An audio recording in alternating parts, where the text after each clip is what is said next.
एक समय की बात है। एक गांव में एक लकड़हारा रहता था, जो जंगल से लकड़ियां काटकर बाजार में बेचकर पैसे कमाता था। लकड़ी बेचकर उसे जो भी पैसा मिलता था, उससे वह अपना और अपने परिवार का भरण पोषण करता था। एक दिन वह रोज की तरह जंगल में लकड़ी काटने गया और नदी किनारे एक पेड़ से लकड़ी काटने लगा। उसके हाथ से कुल्हाड़ी छूटकर नदी में गिर गई। इससे लकड़हारे को बहुत दुख हुआ और वह नदी में कुल्हाड़ी ढूंढने का प्रयत्न करने लगा। लेकिन उसे नदी में अपनी कुल्हाड़ी नहीं मिली। इस बात से लकड़हारा बहुत ज्यादा दुखी था और वह नदी के किनारे बैठकर रोने लगा।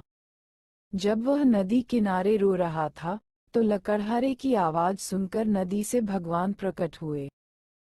जी ने लकड़हारे से पूछा कि तुम क्यों रो रहे हो।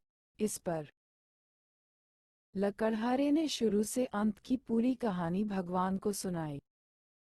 लकड़हारे की कहानी सुनकर भगवान को उस पर दया आ गई और उन्होंने लकड़हारे की मेहनत को देखते हुए उसकी मदद करने की योजना बनाई।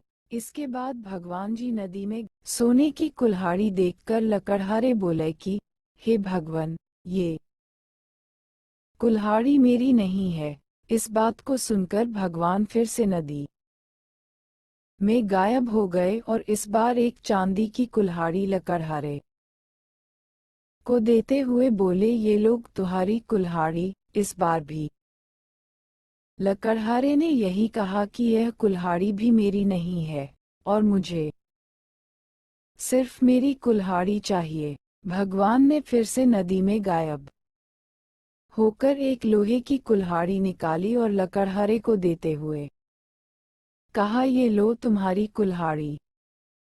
इस बार लकड़हारे के चेहरे पर मुस्कान थी, क्योंकि ये कुल्हाड़ी लकड़हारे की थी। उसने कहा, ये मेरी कुल्हाड़ी है।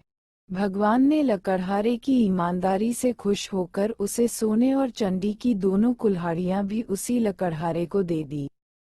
इससे लकड़हारा खुशी खुशी घर चला गया। लकड़हारे की इस कहानी से हमें ये सीख मिलती है, हमें हमेशा अपनी ईमानदारी पर ही रहना चाहिए, क्योंकि जीवन में ईमानदार व्यक्ति को कोई भी नहीं हरा सकता है।